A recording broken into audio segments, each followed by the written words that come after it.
Bom dia, irmãos. Paz seja convosco. Continuamos nosso estudo nas Escrituras aqui nessa carta aos Hebreus, agora no capítulo 7.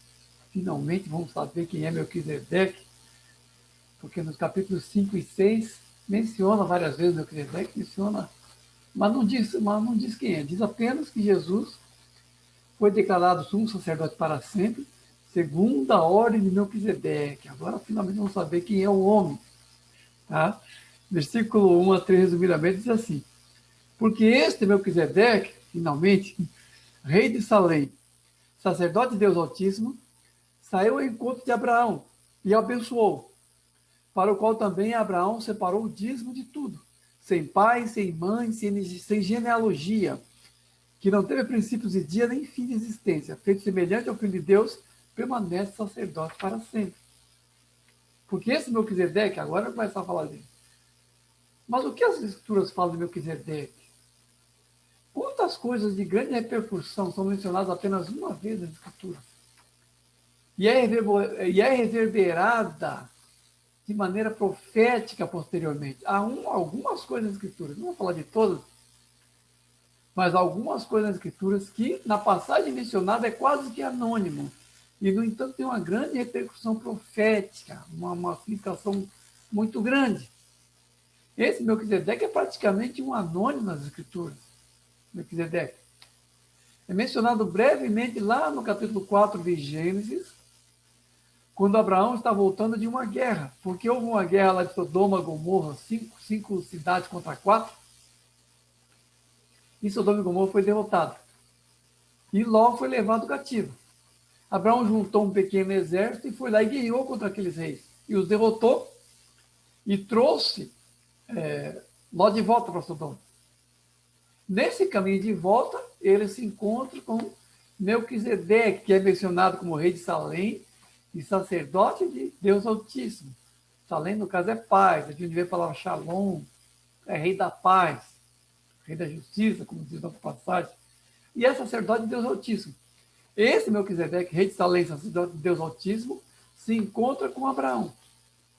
E esse encontro tem grandes implicações proféticas, apesar de ter mencionado tão brevemente. Porque Abraão chega até Melquisedeque abençoa Abraão, e Abraão paga a Melquisedeque o dízimo dos despojos da guerra, daquilo que ele tinha recolhido, daquela guerra que ele venceu e da qual vinha trazendo os despojos. Ele dá o dízimo de tudo para Melquisedeque. E aqui nessa passagem, no primeiro momento, é mencionado brevemente esse encontro, que Abraão separou o dízimo e deu para ele, e que ele é mencionado como sem pai nem mãe, sem genealogia. Na verdade, ali menciona Melquisedeque e não se fala mais nada sobre ele. Quem é o pai dele? Quem é a mãe? De onde ele vem? Para onde ele vai? Tudo isso é colocado assim em suspenso.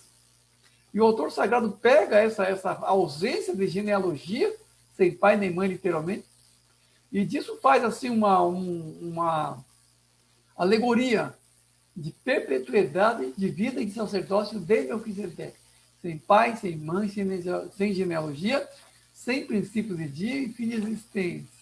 Aí, obviamente, aplicando a Jesus, esse sem princípio de dia e fim de existência, já é uma alegoria aplicada a Jesus, da perpetuidade do sacerdócio de Jesus, como uma alegoria profética a partir do fato de Melquisedeque não ser mencionado como tendo pai, mãe, nem genealogia. Essa é a aplicação que o autor sagrado faz.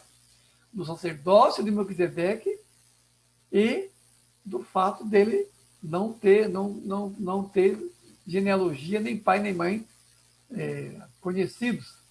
Genealogia profética, alegoria profética. Depois, no versículo 4 a 10, continuando, ele diz assim: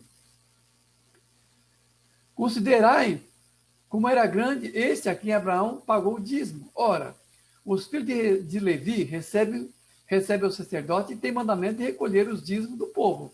Entretanto, aquele cuja genealogia não se inclui entre esses, recebeu dízimos de Abraão e abençoou o que tinha as promessas. Aliás, aqui são homens mortais os que recebem dízimo, porém ali, aquele de quem se testifica que vive. Esse episódio tem uma grande significação, apesar de ter mencionado tão brevemente. E aqui o autor sagrado diz: considera como era grande aquele a quem Abraão, que tinha as promessas sobre si, em quem estava empenhada toda a constituição do povo judeu depois. Esse Abraão, que é o pai dos que creem, como foi dito nos passagens, esse Abraão foi abençoado por Melquisedeque e pagou o dízimo a esse Melquisedeque. Aqui tem que se considerar os elementos representativos de Abraão e de Melquisedeque nesse encontro. Porque Abraão era o portador da bênção divina, de todas as promessas. Foi a primeira pessoa em uma sequência de pessoas representativas.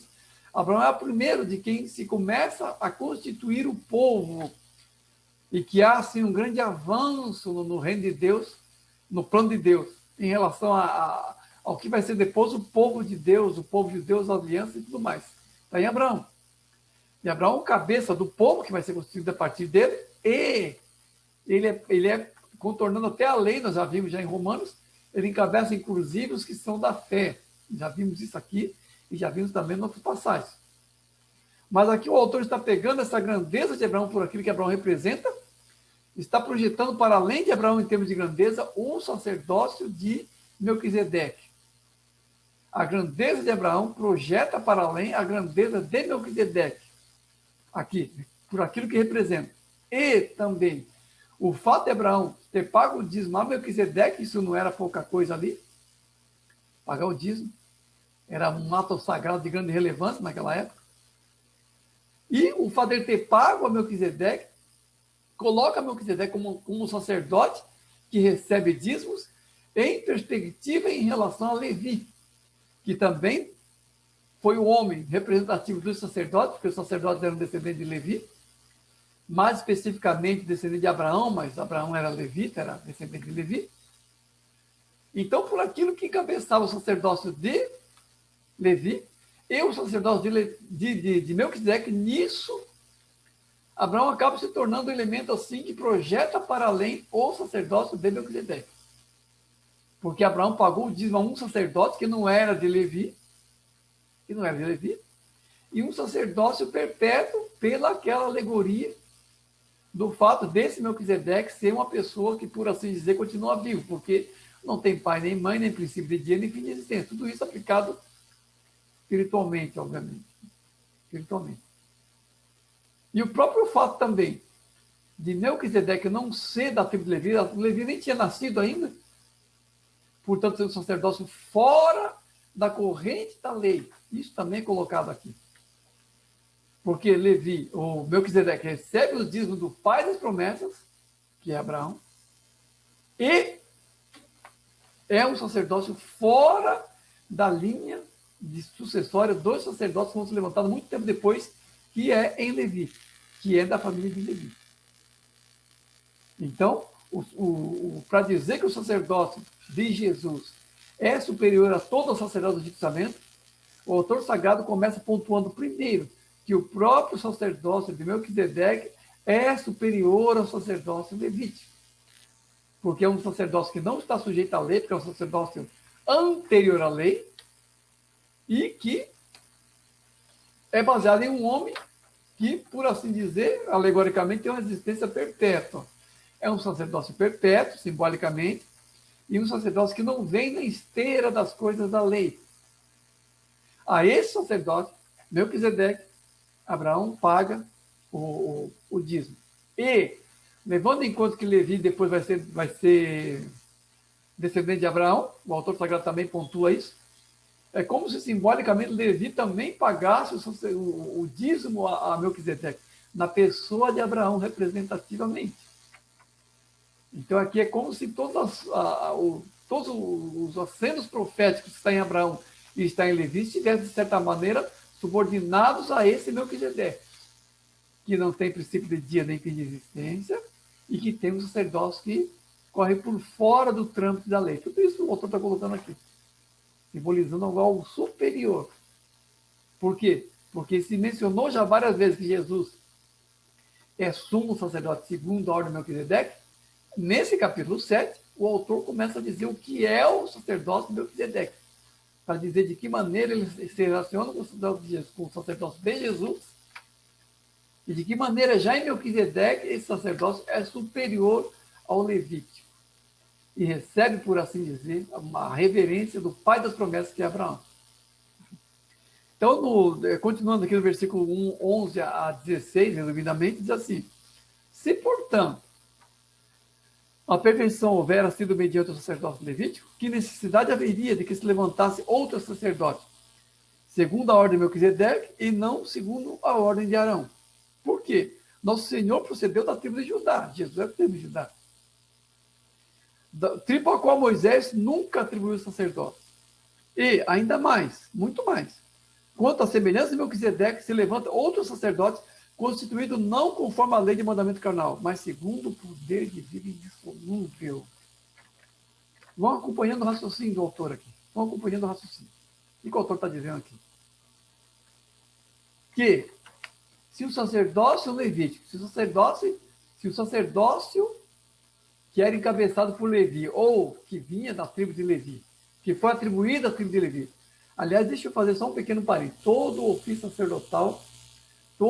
sacerdotal vinha da tribo de Levi. Tudo que se fazia no templo era da tribo de Levi. Inclusive os cantores do templo eram todos da tribo de Levi. Meraritas, Gersonitas, Coatitas. Todo o serviço sacerdotal e os ofícios do templo eram da tribo de Levi. Mas era aqui, fala claramente, um sacerdócio provisório. Isso nós vemos exaustivamente nas cartas de Paulo. O modo como as alianças são superadas, o modo como o Antigo Testamento é superado pela Nova Aliança. Então isso faz superar tudo isso. A ênfase do autor sagrado aqui é mais sobre o sacerdócio para depois afirmar a qualidade do sacerdócio de Jesus. Mas, de fato, todo o conjunto, todo o combo legalista do Antigo Testamento foi superado pelo Novo Testamento. Esse é o teor da carta aos Gálatas, da carta aos Romanos e agora aqui nessa carta aos Hebreus. As cartas capitais que falam da superação da economia do Antigo Testamento pela Nova Aliança, pelo Novo Testamento. Que necessidade haveria, então? Se o sacerdócio levítico não fosse provisório, por que haveria uma menção profética de um outro sacerdócio? Ou de um outro sacerdócio? Por que teria que haver necessidade de um outro sacerdócio? Porque Levi e Melquisedeque aqui, simbolicamente, encabeçam dois sacerdócios.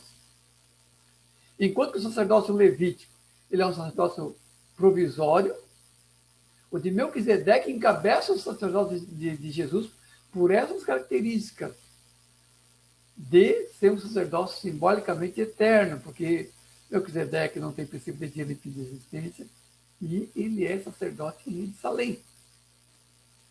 Então, o fato das escrituras afirmarem, muito tempo depois, tu és sacerdote para sempre, segundo a ordem de Melquisedeque, o fato do Salmo mencionar isso, fala de uma necessidade futura. Então, o sacerdócio de Levi não é suficiente. Daí, então, vem a alegoria do sacerdócio de Jesus em relação ao sacerdócio de Melquisedeque e não do sacerdócio arônico ou de Levi. Por quê? Porque se fosse na corrente da lei, Jesus nem sacerdote poderia ser, porque Jesus era da tribo de Judá, Jesus não veio da tribo de Levi. E a tribo de Judá nunca teve sacerdote. Era a tribo de Levi. Não havia sacerdote, aliás, de nenhuma outra tribo a não ser a tribo de Levi. Não havia. Tanto que aqueles que depois do exílio quiseram reassumir uma função sacerdotal, tinham que provar que eram descendentes de Levi, senão não assumiam. Inclusive, alguns não conseguiram provar e foram rejeitados. Se lemos lá em Esdras e Neemias, vai estar escrito isso.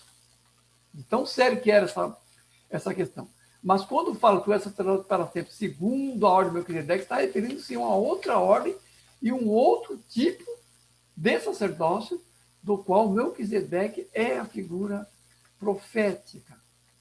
Porque, como já dissemos antes, se Melquisedeque não era sacerdote da ordem de Levi, por ter vindo, inclusive, antes de Levi, então, esse sacerdote de Melquisedeque não era segundo a lei, mas segundo o poder de vida indissolúvel, como diz o texto. Né? Se levantou o sacerdote constituído não segundo a lei do mandamento carnal, mas segundo o poder de vida indissolúvel. E aqui, de novo, a figura assim de Melquisedeque como prefigurando ambas as coisas. O sacerdócio perpétuo, pelo fato de não ter nem pai nem mãe, portanto, é o poder de vida indissolúvel, e também um sacerdócio que não vem na esteira da lei. Dessa maneira que Jesus é sacerdote segundo a ordem de Melquisedeque, um sacerdócio eterno. Tá? Depois continua dizendo assim, versículo 18 a 25. Portanto, como consequência disso, como implicação, revoga a anterior ordenança por causa de sua fraqueza e inutilidade, e se introduz esperança superior, pelo qual nos chegamos a Deus. Por isso mesmo, Jesus tem se tornado fiador de superior aliança, porque continua para sempre e tem o seu sacerdócio imutável. Por isso também pode salvar totalmente os que a ele se achegam a Deus. Por meio dele se chega a Deus, vivendo para sempre para interceder por ele.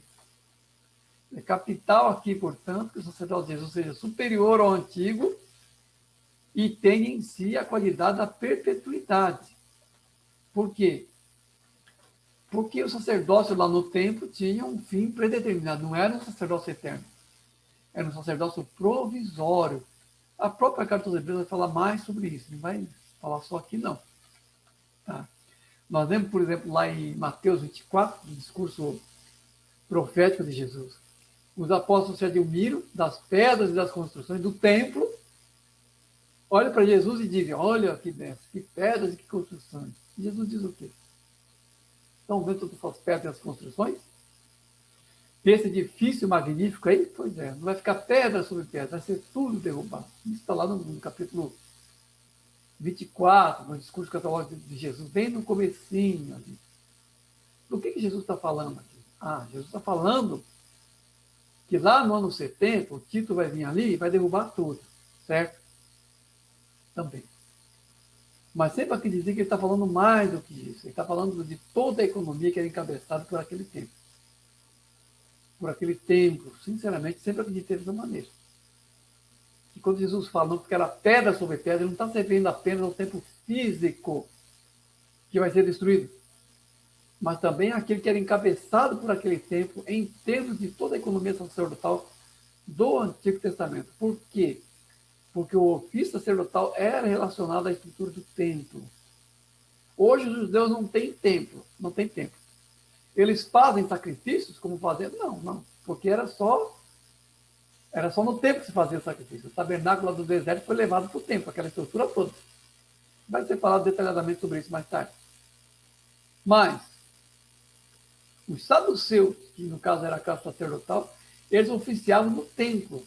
Os fariseus e os escribas já eram estudantes da lei, eles oficiavam onde?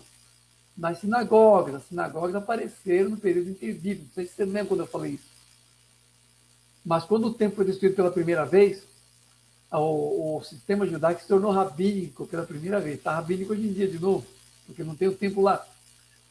Mas no chamado período interbíblico, que é aquele intervalo de 400 anos entre Mateus, entre Malaquias e Mateus, 400 anos de silêncio profético, assim que é conhecido, naqueles 400 anos, eles não tinham tempo, depois começou a ser reconstruído. Foi reconstruído na época do Neemias e Esdras. As escrituras terminam, na verdade, a sua parte canônica, no princípio da reconstrução do templo, mas não vemos o templo totalmente construído naquele período ainda, de Ageu e Zacarias. Mas o fato é que, naquele período de exílio, que ficaram 70 anos na Babilônia, apareceram sinagogas para estudar a lei. Então apareceram essas classes, né? Os escribas e fariseus apareceram nessa época. Depois, quando eles reconstruíram o templo, reconstituíram o sacerdócio, está lá em Esdras e Neemias, começaram a trazer de volta. E aí voltou a classe sacerdotal, porque dependia do templo. Quando Jesus fala não ficar pedra sobre pedra, essa economia vai se acabar, a economia templária, e com ela a economia sacrificial vai acabar completamente. Pela introdução de uma esperança superior. Porque quando Jesus conversa com o samaritano lá no capítulo 4 do Evangelho de João, ela diz aos nossos pais adoravam nesse monte, mas vocês dizem que é Jerusalém o lugar certo. Jesus falou o quê? Nem Jerusalém, nem nesse monte. Deus é Espírito, e importa que os seus adoradores o adorem em Espírito e em verdade. São esses os adoradores que o Pai quer.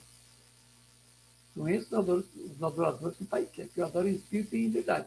Essa é a superior aliança que é falado no diálogo de Jesus com a samaritana. E isso tudo já está começando, já está introduzido aqui, já está colocado quando o autor escreve essa carta.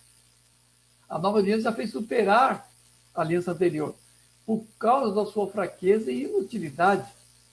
A lei não aperfeiçoa coisa alguma. Então aqui se introduz uma esperança superior, da qual Jesus é o fiador, da qual Jesus é o sumo sacerdote, segundo a ordem de Melquisedeque. Quando Jesus celebra a ceia com os discípulos, ele diz, a última ceia, ele diz, tomai e bebei todos vós, este é o sangue da nova e eterna aliança no meu sangue. Este é o sangue da nova e eterna aliança. Tomai-o de vós. Nova e eterna aliança.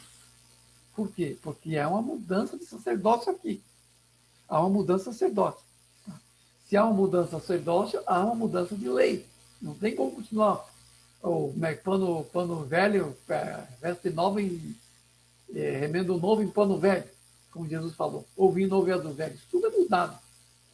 Porque aquela aliança antiga, com aquele sacerdócio, eram sombras. A realidade está agora no sacerdócio de Jesus, segundo a ordem de Melquisedeque, por aquilo que ele tem de eterno, de permanente, e por aquilo que ele tem de ser superior à lei, por andar por fora dela. Tá? Depois, terminando, versículo 26 a 28, diz assim, com efeito nos convinha um sacerdote como esse, santo, inculpável, sem mácula, separado dos pecadores, e feito mais alto que os céus, que não tem necessidade de oferecer todos os dias sacrifícios, porque ele fez isso uma vez por todas, quando a si mesmo se ofereceu. Porque a palavra de juramento que foi posterior à lei constitui o Filho perfeito para sempre. Nos convinha o sacerdócio assim. Por quê? Porque aquele sacerdócio lá de Levítico, Arônico, era um sacerdócio imperfeito. E para fazer expiação plena pelos pecados, somente Jesus poderia fazer isso. Jesus como Cordeiro de Deus, oferecendo-se a si mesmo. Esse Jesus, feito mais alto que o céu, somente ele poderia ser essa oferta. E somente ele poderia introduzir uma mediação perfeita entre nós e Deus, que faz superar e quitar aquela mediação provisória do sacerdócio levítico. Porque ele não tem necessidade, como aquele sacerdote, de ficar ano a ano oferecendo sacrifício. Por quê? Ele fez isso uma vez só, oferecendo-se a si mesmo. Porque o sacerdócio levítico era assim, as pessoas iam morrendo, iam colocando o sacerdote, não durava, estavam sempre morrendo. Eu sempre tinha que estar assim. Por isso que havia aquela genealogia de sacerdote, havia toda uma casa separada para isso, para fornecer sacerdote, porque eles iam morrendo e não tendo que ser substituídos. Enquanto que Jesus, como o sacerdócio dele é eterno, ele oferece-se uma vez só, e com isso ele satisfaz a justiça divina, a plenitude do sacerdócio de Jesus. De uma vez para sempre, oferecendo-se a si mesmo, estabelece-se como sumo sacerdote para sempre, segundo a ordem de Melquisedeque. O juramento divino foi esse. Um juramento posterior à lei, que estabelece algo superior à lei. Sacerdócio perfeito, segundo a ordem de Melquisedeque.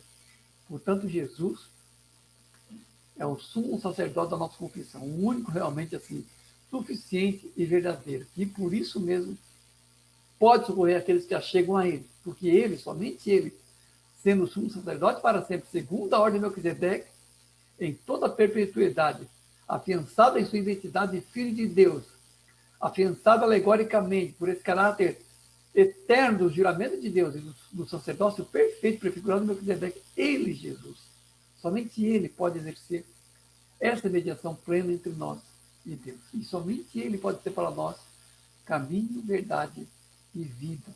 Amém? Deus abençoe, irmãos.